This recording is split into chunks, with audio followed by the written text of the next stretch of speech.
chuẩn to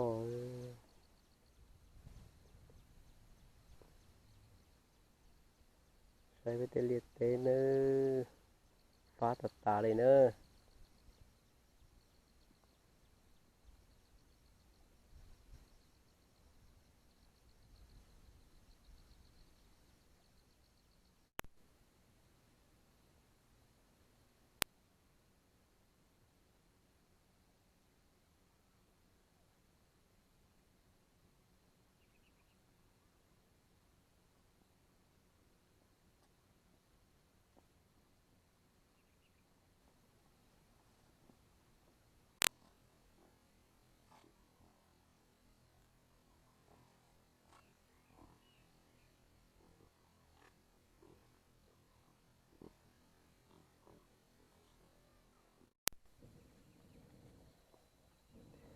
nó với tôi té giờ con nhện tát tọt tọt tàu xuống với nó nè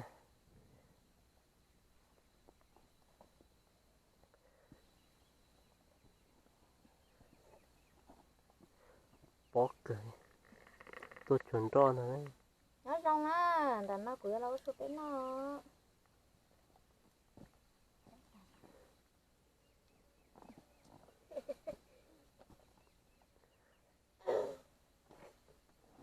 thôi thôi con gái chị tôi bé xuống à cái tin cho cái thế cái để không chỉ cái gái tôi chị bé xuống ơi chị sẽ lọt tới luôn nó là chị tao cái xéo chim chia chim bên trái kìa này chị tao cái xéo đi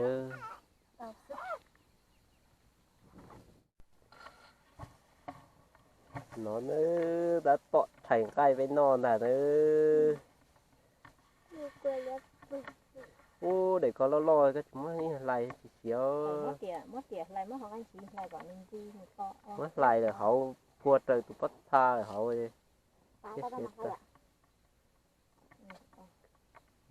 lại kia đó mà ta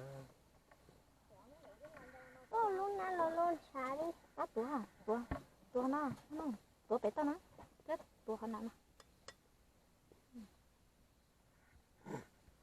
ơi tưởng ra cua thế tại công ty ơi nhà nó mua chim cả này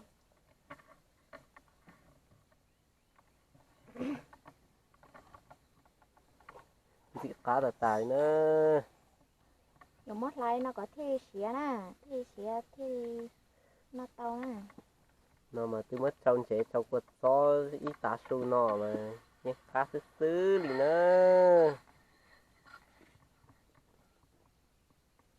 đi coi cái đó chế chim chê đi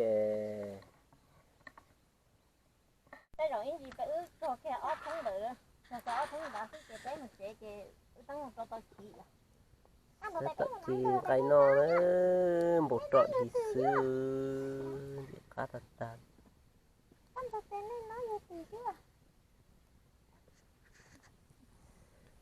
thấy ngày mày mê xứ đó mà mình tọn nhẹ mà bọn nói nhìn tàu hành nữa bọn đi nó thì như tàu nó ít cửa sù nè thôi đi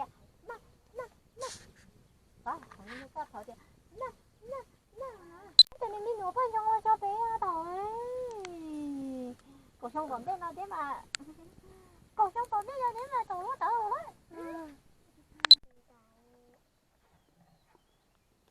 nữa đặt thủ vừa xỉa lại nữa tôi nhớ té xưa chỉ muốn trộp lấy nữa giờ mới ít khó trộp lấy còi như chi thế mà chơi dân tự khá hành nữa chỉ tôi trộp lấy như chi khó khổ nó thế xin chị khác đốt từ thiệt đó mà tạ xuống nó sẽ xếp lá mà nó mà như khá hành nữa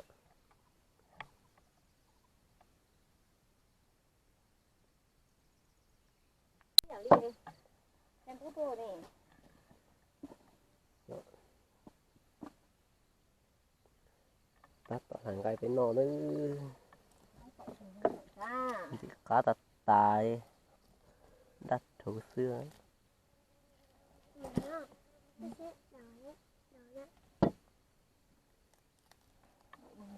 จะcá tà tay nữa. Đừng bao giờ nó mì Nó sẽ mình chậu rồi thế này. Đậu tức là non tệ nữa.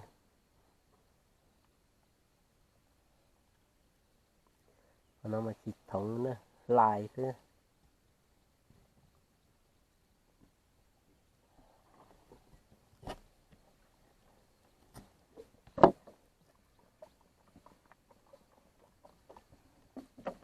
Cắt kia đấy. Rất quá.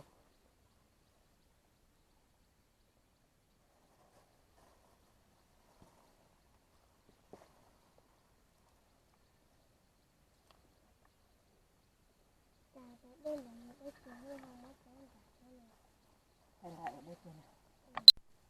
Nhưng mà chuyện đó đang đi lên. Nó mỏ nữa. Nó có cái gì cá tà tay đó. Đó là bạc à?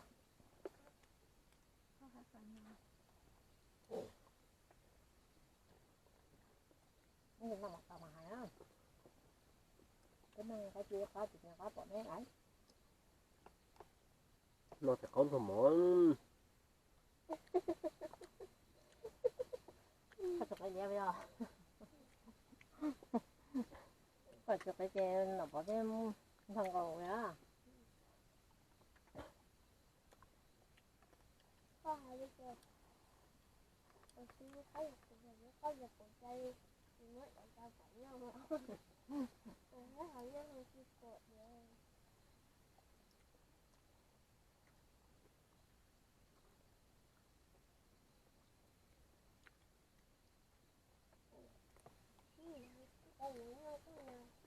Nó có chè bé từ miền thảo năm mà bả.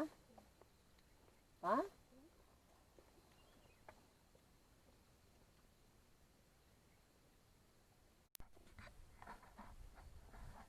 Nó thì bé một chế đấy đó. Cái đá tuồng nữa, cái một chế này.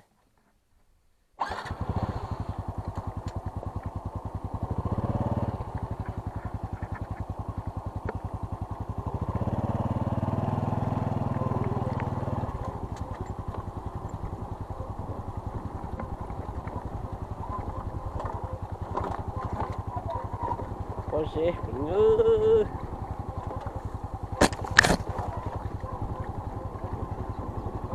Cái này xây to kiện nữa.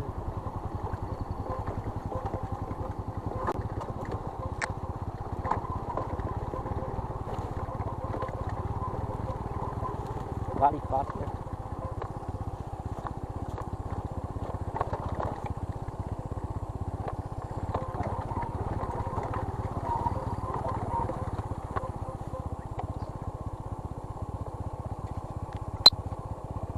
Đáp tua một cái khó nét bọn nó nữa.